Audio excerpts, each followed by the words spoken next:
Hey, qué bueno que estés por acá. Justo vamos a empezar.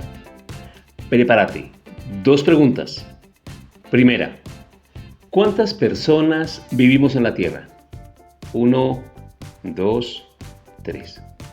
Más de 8.000 millones. ¿Se imaginan? 8.000 millones. Listo.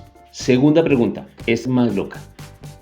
Si cada persona en el planeta fuera del tamaño de un granito de sal y las reuniéramos a todas, en un solo sitio, así, unas encima de otras, ¿cuánto espacio ocuparíamos todos juntos, uno encima de otro? 1, 2, 3. Pues más o menos podríamos llenar el interior de una nevera o de un refrigerador a punta de granitos de sal. O sea, somos muchos, somos muchísimos. Entonces, si somos tantos, porque hay gente, quizás tú, seguramente yo, que todavía se pregunta, ¿estamos solos en el universo? Bueno, sabemos que el universo es inmenso, repito, inmenso. Tiene millones de galaxias, cada galaxia tiene millones de estrellas, y ahora sabemos que lo más normal es que cada estrella tenga sus planetas. Así que entre tanta inmensidad, entre esos billones de mundos, no tendrá que haber algún planeta por ahí con vida. Así sean microbios, bacterias, algo. ¿Qué tal si la cosa no para en bacterias?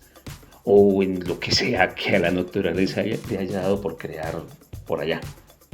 ¿No será que en otro mundo hay otro alguien mirando las estrellas y preguntándose lo mismo? ¿Estoy solo?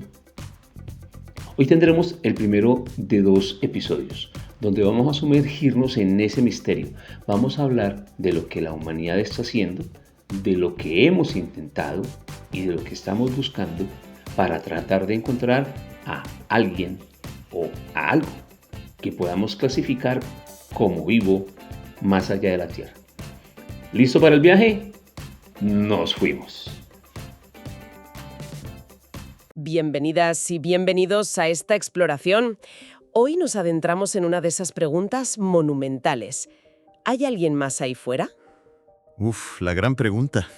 Vamos a desgranar qué significa vida, dónde podríamos buscarla y, bueno, las herramientas que usamos basándonos en el material que nos han compartido para este análisis. Así es. Es una cuestión que realmente nos obliga a mirar tanto hacia las estrellas como hacia nuestro interior, ¿no? Toca la ciencia más puntera, pero también la filosofía. Totalmente. Examinaremos desde la definición de vida, que ya verás que tiene miga, hasta las tecnologías más avanzadas que buscan respuestas más allá de nuestro planeta. ¿Entendido? El objetivo es obtener una perspectiva clara de las posibilidades reales y, bueno, también de los inmensos desafíos de esta búsqueda cósmica. Suena ambicioso y fascinante. Si te parece, podríamos empezar por el principio, por la base de todo. Me parece perfecto. Antes de lanzarnos a buscar vida fuera, ¿cómo podemos siquiera ponernos de acuerdo en qué es la vida? Buena pregunta para empezar, porque tela. Parece una pregunta de biología de primero, ¿verdad? Pero enseguida te das cuenta de que es increíblemente resbaladiza. Las fuentes indican que a menudo recurrimos a una especie de checklist. Sí, una lista de propiedades. Exacto, basada en la vida terrestre. Metabolismo, crecimiento, reproducción. Pero es un enfoque suficiente para abarcar lo desconocido. Es un punto de partida necesario, claro, porque partimos de lo que conocemos. Vida basada en carbono y que requiere agua líquida. Es la única que hemos podido estudiar. Claro. Y sí, mencionamos esas características. Metabolismo para procesar energía, crecimiento, reproducción, la capacidad de evolucionar, de responder a estímulos. Y fundamentalmente, la capacidad de formar polímeros complejos como proteínas o ácidos nucleicos. La información genética. Exacto, que almacenan y transmiten información. Sin embargo, como bien señalan las fuentes, este checklist tiene sus trampas. Hay contraejemplos que nos hacen dudar. Como el fuego, ¿no? Por ejemplo, el fuego crece, consume energía, se reproduce químicamente, genera desechos. O los cristales que crecen, imponen un orden local, incluso pueden catalizar la formación de más cristales. Ya. ¿Son vivos? Claramente no, pero cumplen algunos puntos de la lista. Es complicado. Entiendo, la lista tradicional se queda corta. ¿Existen entonces marcos conceptuales distintos para abordar la vida? Sí, y es uno de los puntos más interesantes que se desprenden del material. Una perspectiva más reciente que ha ganado fuerza en el siglo XXI se centra menos en la química específica y más en la organización. ¿En la organización? ¿Cómo? Define la vida como un sistema capaz de procesar información de forma significativa y dependiente del contexto. Piensa en las complejísimas redes de comunicación dentro de una célula o incluso entre organismos, virus, ARN. ¿Vale? Funcionan bajo reglas intrincadas, casi como un lenguaje con su propia sintaxis, semántica. Se enfoca en cómo la vida organiza la materia y la energía usando información, más que en los ladrillos concretos con los que está hecha. Eso abre la puerta a pensar de forma más amplia. ¿Qué hay de esas ideas sobre vida rara, por ejemplo, basada en silicio en lugar de carbono? ¿Se apoya eso en algo sólido? A ver, el material lo trata como una especulación científicamente informada, pero especulación al fin y al cabo. Entiendo. Es teóricamente posible porque el silicio está justo debajo del carbono en la tabla periódica, puede formar 4 enlaces, parecido al carbono, podría, en teoría, formar polímeros complejos. Pero Pero la química del silicio es menos versátil, sus enlaces son más rígidos, y el dióxido de silicio, el equivalente al CO2, es sólido a temperaturas donde el agua es líquida. ah, claro, un problema. Exacto. Así que, aunque es una hipótesis recurrente, la vida que buscamos activamente con nuestras misiones y telescopios, como recalca la NASA, es la que utiliza carbono y agua, Lo que conocemos. principalmente. Y además, buscamos vida simple, microbiana. Es lo más lógico, ¿no? En la Tierra, los microbios dominaron durante miles de millones de años antes de formas complejas. Parece la apuesta más probable. En vida basada en carbono y agua. ¿Qué pasa con los ingredientes? Si la vida necesita ciertos elementos químicos, ¿son fáciles de encontrar ahí fuera? ¿O la Tierra es una especie de oasis químico privilegiado? Aquí viene una de las sorpresas más alentadoras del material. Los ingredientes básicos son increíblemente comunes. Sí. Sí. La composición del universo es bastante sencilla en sus elementos más abundantes. Las fuentes nos dicen que el hidrógeno es casi el 74% de la masa bariónica, la materia normal, y el helio cerca del 24%. O sea, el 98% entre los dos. Prácticamente. Pero lo fascinante es lo que viene después. El oxígeno es el tercer elemento más abundante, supera el 1%, Ostras, Seguido del carbono, con casi medio punto porcentual. Y después, elementos esenciales como neón, hierro, nitrógeno, silicio, magnesio, azufre. Todos ellos, cruciales para la química de la vida tal y como la conocemos, están entre los más comunes del cosmos. que el oxígeno y el carbono estén en el top 5 cósmico después del hidrógeno y el helio es una noticia bastante buena para la búsqueda, ¿no? Es una noticia excelente, sí. Entonces, si los ingredientes están, ¿dónde buscamos las condiciones adecuadas? Supongo que aquí entra la famosa zona habitable. Justo, la zona habitable, a veces llamada poéticamente zona Ricitos de Oro. Muy gráfico. Sí, es ese concepto clásico, la región orbital alrededor de una estrella donde la cantidad de energía recibida permitiría, en teoría, que un planeta rocoso con una atmósfera adecuada mantuviera agua líquida estable en su superficie. Ni muy caliente ni muy frío. Eso es. Ni tan cerca como para que el agua hierva y se escape, como le pasó probablemente a Venus con un efecto invernadero desbocado, ni tan lejos como para que se congele permanentemente, como la superficie actual de Marte. La temperatura depende críticamente de la distancia a la estrella y del tipo de estrella. Pero he leído que esta idea de la zona habitable se está quedando un poco estrecha. Se limita la posibilidad de agua líquida solo a la superficie. Efectivamente, ese concepto se ha expandido considerablemente y las fuentes lo subrayan. Ahora no solo pensamos en la superficie, se considera muy seriamente la posibilidad de vastos océanos subterráneos. Bajo la superficie. Exacto. Podrían existir en lunas heladas que orbitan planetas gigantes, incluso si están muy lejos de la zona habitable clásica definida por la luz solar. ¿Y cómo se calientan? La clave aquí es otra fuente de calor, las fuerzas de marea gravitacional. El inmenso tirón gravitatorio del planeta gigante como Júpiter o Saturno deforma constantemente a la Luna que orbita a su alrededor, estirándola y comprimiéndola. Ajá. Esta fricción interna genera calor, suficiente para mantener agua líquida bajo una gruesa corteza de hielo. Mundos como Europa, la luna de Júpiter o Encélado de Saturno son los ejemplos paradigmáticos. Y el hielo protege además. Exacto, el hielo actuaría como un escudo protector contra la radiación espacial, una posibilidad fascinante. Exploremos nuestro propio vecindario cósmico. Marte siempre está en el centro de la diana cuando hablamos de vida extraterrestre. El planeta rojo. ¿Qué hace a Marte tan interesante? Marte nos atrae porque tenemos pruebas contundentes de que en su pasado fue un lugar muy diferente, más cálido, con una atmósfera más densa y, crucialmente, con agua líquida fluyendo en su superficie. Agua líquida. Sí, la evidencia geológica es abrumadora. Vemos redes de valles que parecen excavados por ríos, lechos de lagos secos, deltas fluviales. Como aquí en la Tierra. Parecido, sí. Además, los rovers y orbitadores han encontrado minerales que solo se forman en presencia de agua, como la hematita, la jarosita, arcillas e incluso carbonatos detectados por la sonda Phoenix cerca del Polo Norte. Vale. Misiones como Curiosity y Perseverance están justamente diseñadas para investigar esa habitabilidad pasada y buscar posibles rastros de vida antigua, las llamadas biofirmas. Curiosity, por ejemplo, hizo un hallazgo intrigante. Detectó moléculas orgánicas complejas, como el tiofeno, en rocas sedimentarias muy antiguas. Moléculas orgánicas en Marte. Eso suena prometedor. Pero, ¿orgánico equivale a biológico? Es una pregunta clave y la respuesta es no, no necesariamente. Ojo con eso. Vale. Los compuestos orgánicos son la química del carbono y pueden formarse por procesos geológicos, como la serpentinización, o incluso llegar a Marte a través de meteoritos. Son una pieza necesaria para la vida como la conocemos, sí, pero no una prueba de su existencia. Entiendo la diferencia. Precisamente por esta ambigüedad, la misión Mars 2020 con el rover Perseverance tiene un objetivo fundamental: recolectar muestras de rocas y suelo marciano y sellarlas en tubos. Para traerlas aquí. Esa es la idea, ¿sí? Que una futura misión conjunta de NASA y ESA las traiga a la Tierra en la década de 2030. Aquí, en nuestros laboratorios, podremos usar instrumentos mucho más sofisticados para buscar un origen biológico. Tiene sentido. Mientras tanto, la búsqueda actual también se fija mucho en el subsuelo marciano, donde todavía podría existir agua líquida en forma de salmueras, protegida de la radiación.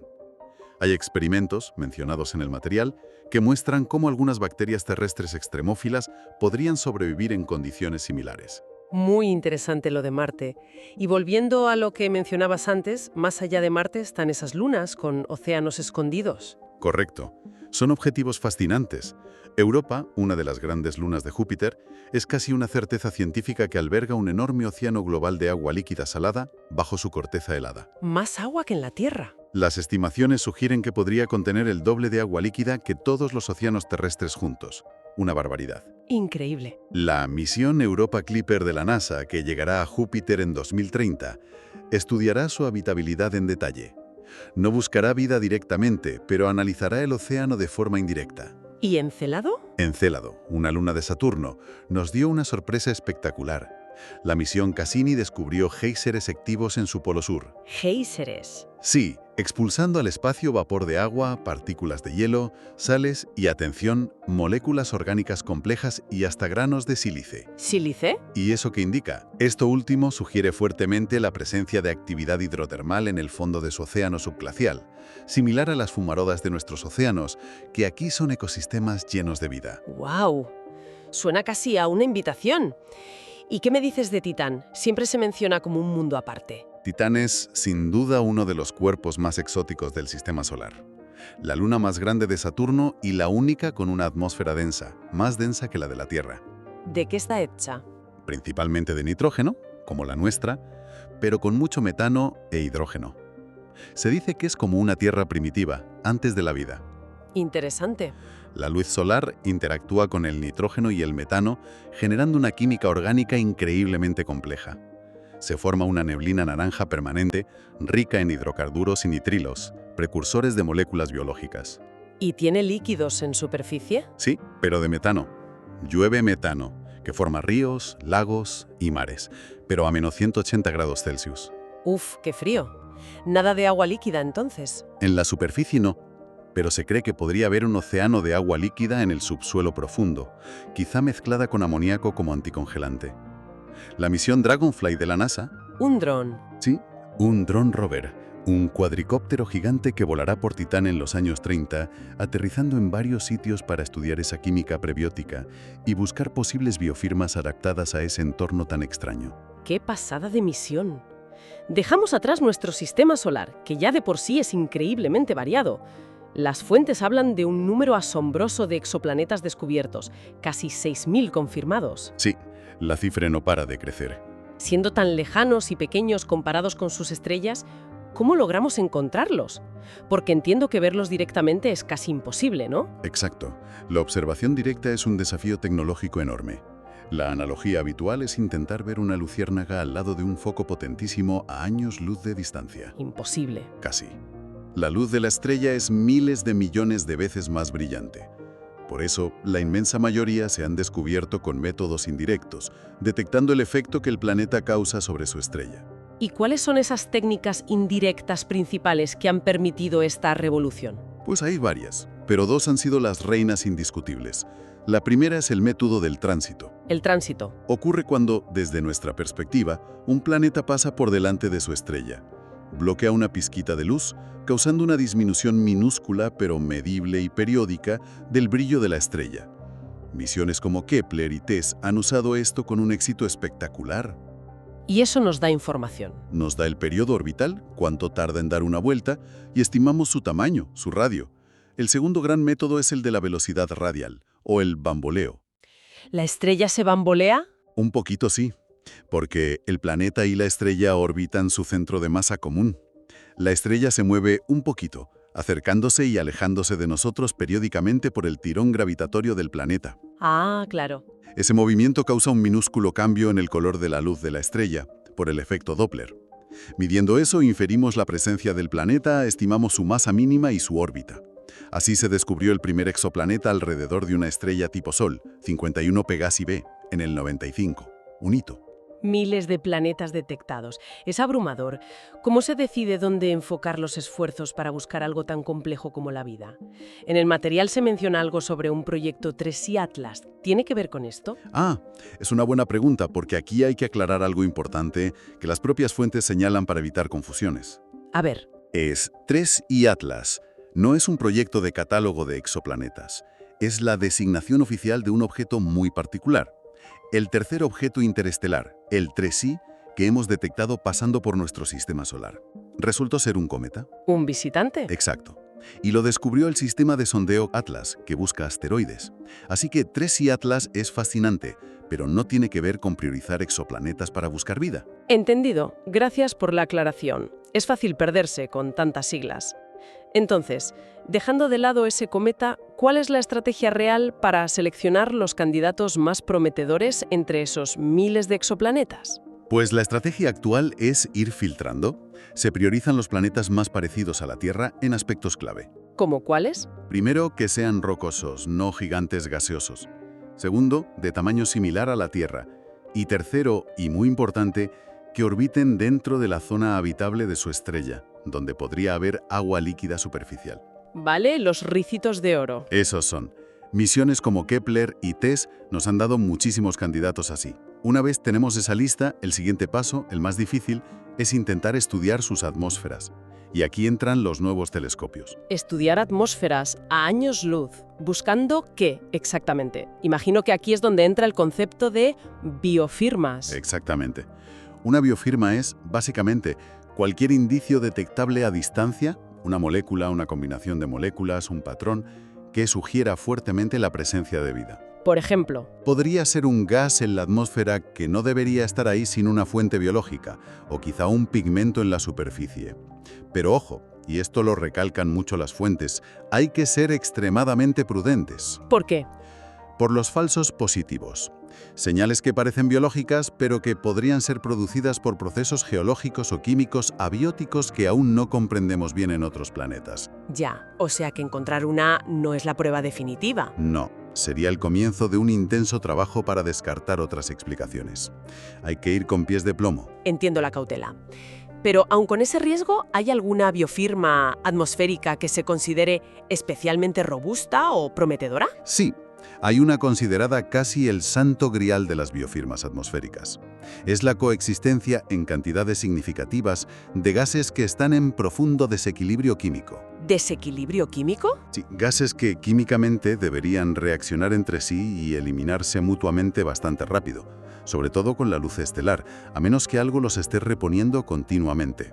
¿Y cuál sería el ejemplo estrella? El ejemplo paradigmático es encontrar a la vez grandes cantidades de oxígeno molecular, O2, y metano, CH4, en la misma atmósfera.